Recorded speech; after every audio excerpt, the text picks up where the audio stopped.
Spirit has chosen the Four Corners spread for your general monthly reading, which lays a nice, diverse groundwork where we will be looking into the four main areas of interest that people commonly ask about in tarot: the work corner, the financial money corner, the health corner, and the ever-popular love corner. We are going to take a stroll through all four to see what Spirit wants to discuss about your month.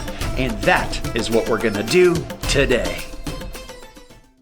Welcome in, Gemini. It is time for your Four Corners spread for March 2024. We're going to get started. All the card work's done. Got my table full of cards here. We're going to start off with Gemini, finance, and work. We got a couple big themes there. In fact, your biggest one's going to be health. We're going to hit that one last. So let's start with finance. This is a big one. And I want to spend the time at the beginning and the end. Just make sure we get it all done. So here we go. Your beginning of finance, the thing they talk about first is the finances are going to change very quickly in March. Hopefully this is a good change, but you know, some people this goes the other way with. It's the Tower card. It's a collapse of the tower coming down. But I don't view that necessarily as a bad thing. I view this as an opportunity to build it differently, okay, to do it differently and to build on that land. The old has to come down first before you rebuild, okay? That's the energy of what's going on here. This is, I always call this my breakup, makeup, and shakeup card, but this is coming in financially, so it's not about a breakup like love. It's about a breakup financially, perhaps, or a makeup or a shakeup, okay? All those kind of energies, so you can see quick change going on there. Now, that is the big theme of what's going on financially in the month of March, but there are moving parts here that are more descriptive. First one they talk about is in authority with work. They really want Geminis to really be a little bit more firm with work, show a little bit more authority with the workplace. Maybe you need to tell your boss, you know, I'm not doing this anymore, or I'm trying to get a raise, I'm trying to get to here. Okay, so whatever version of authority that you really need to put your foot down with is what they're talking about financially that you can really do to benefit your finances from. Maybe just ask for a raise. Maybe say, okay, well, if I'm not getting my raise, okay, when am I going to get my raise? Or, you know, what can we do in the interim, you know, to make this work? Something like that. So be more authoritative is what they're pushing to do. And they not only say that, but I'm going to jump to my Oracle Angel card right now. It says you know what to do. It says you know what's best, basically. It says trust your inner knowledge and act upon it without delay. So they're telling you to do it today, like right now, like maybe yesterday. Okay, so Gemini, get on the ball here. It's going to affect your finances by you getting this done. And plus, you know what to do, so I don't have to tell you what to do. That's the best part of the whole thing. We also have a moving part in here about learning lessons, you know, the repetitive lessons that you've learned. It's almost like you know what to do here. Not just you know what to do, but you've been here before. You've done this before. You know how to react to this change or to maybe get it kicking, get the change started, to initiated. And they show you kind of lurking back. So this is something you want to avoid. Maybe it's awkward for you, or you're non-confrontational. You really just don't want to deal with this kind of thing. You wish it would just resolve itself. Well, that's not going to get it done. Okay, you're just going to have to use your knowledge that they show you have. You have the accrued knowledge. You've been through this so many times. Like, you got it. It's fine. And you know what to do. So just do it. Next, we move up to work, guys. What they're talking about here in the work corner is that there's going to be a small little setback. You know what? I'm being called back. I'm being called back to finances. They want me to also tell you guys to pay attention to what you hear. So this may be from another coworker too, since we're talking about finances and really being authoritative and all that kind of thing. So I just wanted to add that to it. So anyway, small setback here at work. So maybe that's what starts this whole thing off. You know, you have the small setback and then it's like, okay, well, now something's got to go. Something's got to change. I got to mix something up here. You know, we got to shuffle this up a little bit. And that's what they show, just a small setback. So the key word there is small, not a big deal, unless you make it a big deal. But you also have to decide what's best for you. And that's probably the best time to tell you that this is a general reading. We are reading for the bubble energy of Gemini, and not all of you Geminis are the same. Of course not. You're all very different people, living different lives, different moving parts, and alike. But in a general reading, we're sharing that Gemini energy. In a personal private reading, if you're looking for messages that are personal, specific only to you, I offer a wide variety of those without all your Gemini friends. And I have small services all the way up to full service, whatever you're looking for, on scottsagent.com. Those are personalized all to you, every single product. And I've seen a huge difference in my clients' lives directly. The people that keep coming back to get read over and over, almost all of my clients at this point are return customers. And I can see a big difference. They can see a big difference because they are armed with the ammunition of planning and preparation. Nobody lives a perfect life. We never have a perfect year, a perfect month.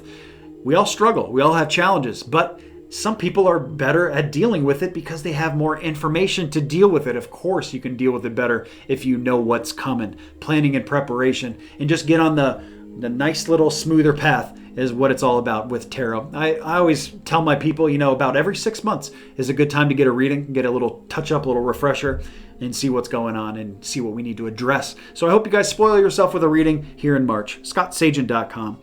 So we have that small setback, but don't let that deter you, because they show next what you really need to do here is you really need to take great pride in your work. Really, treat it like your kid. Treat it like in other decks, they show this as like an artist in a sculpture. It's just like you take such great pride in it.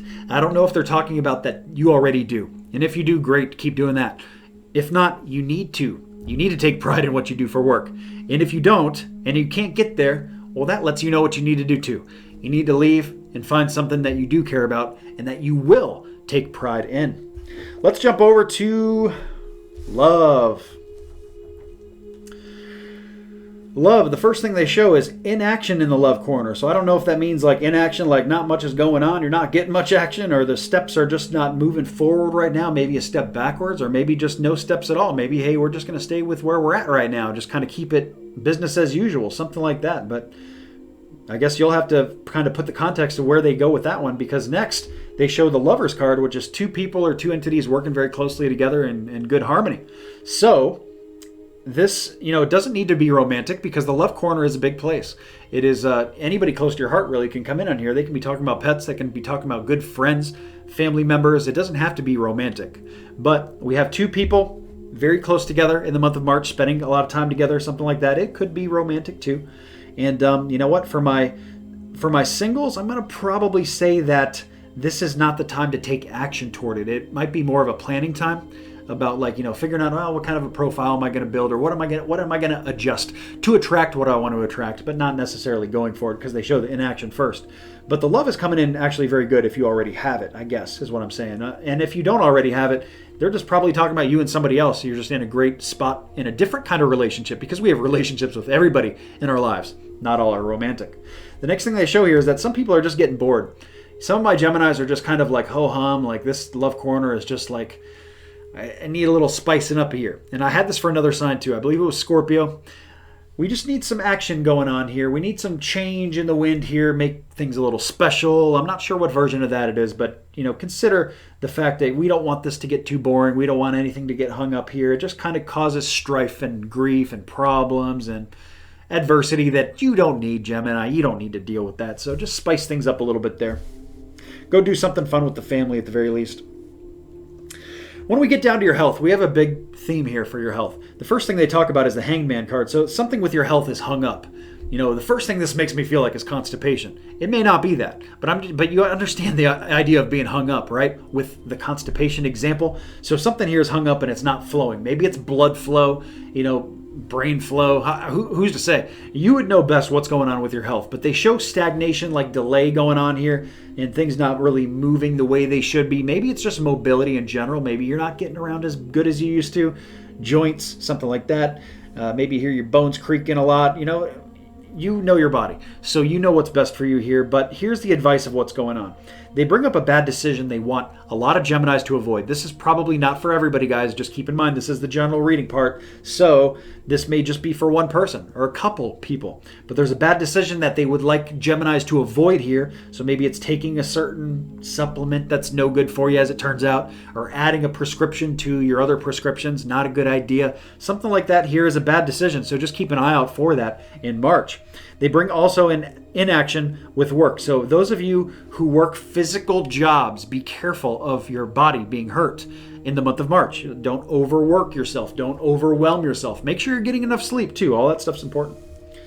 And they finally show teaching and learning to wrap up health. So it says in the card to keep an open mind, learn new ideas, tips, tricks, teach them to others. So you can be on the teaching side of that, where you know a lot about health and you're sharing that information. For most of you, though, since what I just read, They're talking about you being the learner here, you learning from somebody who knows something more than you do, or maybe trying something new with health. But be careful that it's not the bad idea. So you do have to use a little discernment here with what you're doing for health in March. Hopefully I've given you enough context, enough clues and information that you can make it make sense to really implement the best March that you possibly can.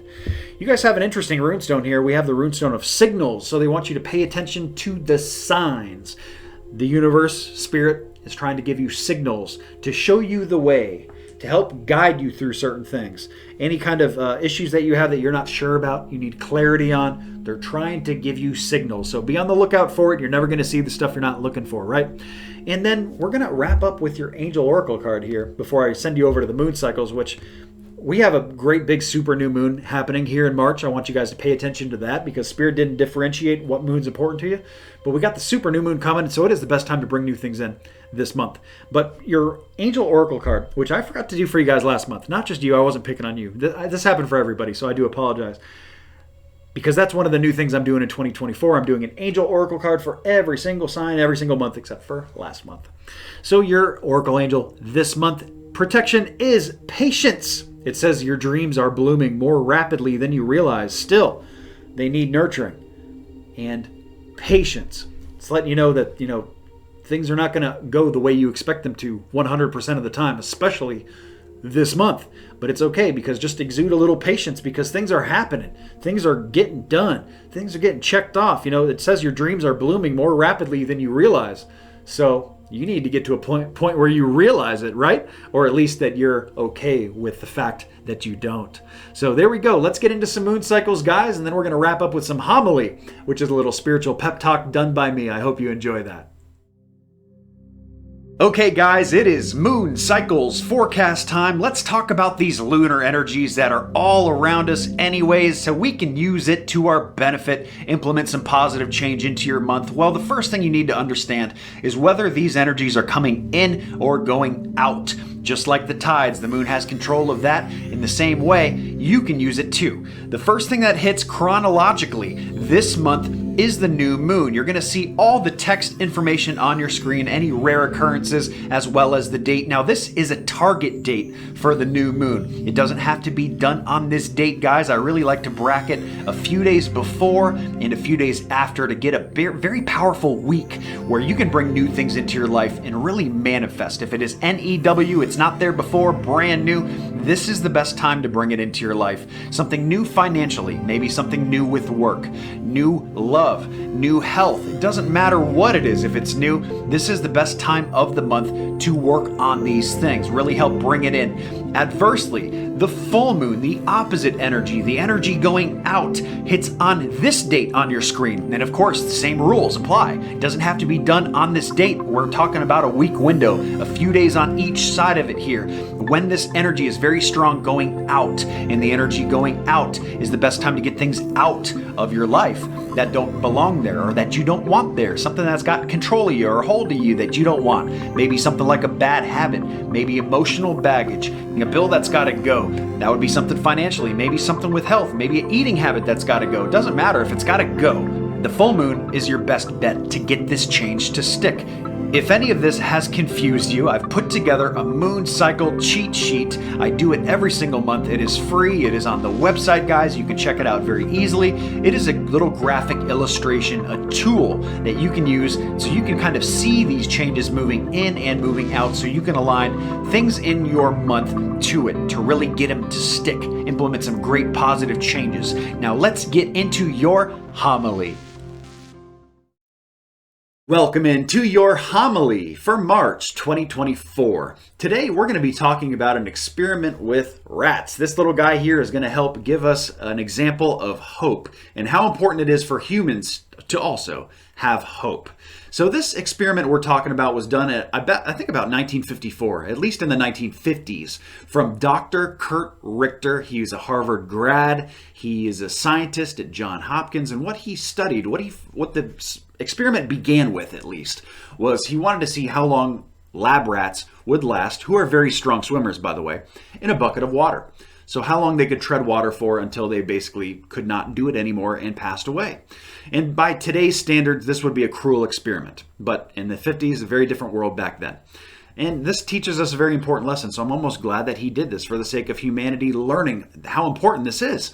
So what he did was he gauged that it was about 15 minutes on average how long the lab rats would last for. And he didn't understand why that was, because rats are very strong swimmers. They can swim. They're documented in science for swimming across large lakes, rivers, all kinds of things that take longer than 15 minutes. So the results weren't matching the real world, the reality of things. And he didn't understand why. So he set out to figure out why, because he started to realize that he thought they were giving up hope. It wasn't about that they couldn't last any longer. He thought that they decided that there was just no way out, no escape. And they literally just gave up, they surrendered. And in which case was their lives. So what he did was he gauged this by testing it, by doing the same experiment, except what changed was when he observed that they were giving up hope, when they were about to just take their last breath and go under the water, he picked them up, he saved them, he brought them up, he corralled them back he warmed them back up, he made sure that they're breathing again, and back to normal. I don't know how long of a process that was, if it was a few minutes or 10 minutes or an hour, I'm not sure what. But once he felt that they were good again, he put them back in that same bucket of water. Nothing else has changed. So what do you think happened? We would expect maybe they're going to last another 15 minutes because that's what they did before. Or maybe they're going to last less because they're a little tired, right, from running around before. But that was not the results, not at all. The results would blow your mind. These results were hours later, not just 15 minutes. In fact, some of these rats swam for 60 hours the second time in the bucket. The only difference is having been saved, having that little glimmer of hope that there is something to aim for here and that you can pull yourself out here. And even though the rat wasn't pulling himself out, he didn't know what was going on. But he did have hope implanted in him from being saved. And that savior mechanism gave him hope to persevere and to keep going. And this was copied over many rats. And it wasn't just one rat who's a marathon swimmer who just could go 60 hours. This was many rats who just kicked the butt of the 15-minute time window, the second go of it, by about 240 times over. So this is a glimmering beacon of hope for humanity, that this is what you can accomplish in your future by having a little bit of hope, by persevering, doing things a little bit longer than you naturally would, by knowing that things are going to change, things are going to improve, things are going to get better. So the question I propose to you is how much longer you can swim for, how much longer you can persevere for, how much harder you would work at this if you knew that you were just this close to getting out of it. If the rat can do it, you certainly can do it. So that is just the power. It's not just the power of positive thinking, because it's beyond that. It's something much more intrinsic, much more spiritual, much deeper. And that is the lesson that this rat teaches us. That's why I wanted to share this experiment with you. It's very interesting to me, very intriguing, and also very profound, because I think this is something that we can all do with proof of how positive the outcomes can be in our lives. So I hope you guys have enjoyed your homily. Hope you've enjoyed the reading as well. I hope you can implement it in March. Hope you have an excellent March. I know you will. So I guess the fortune teller's right.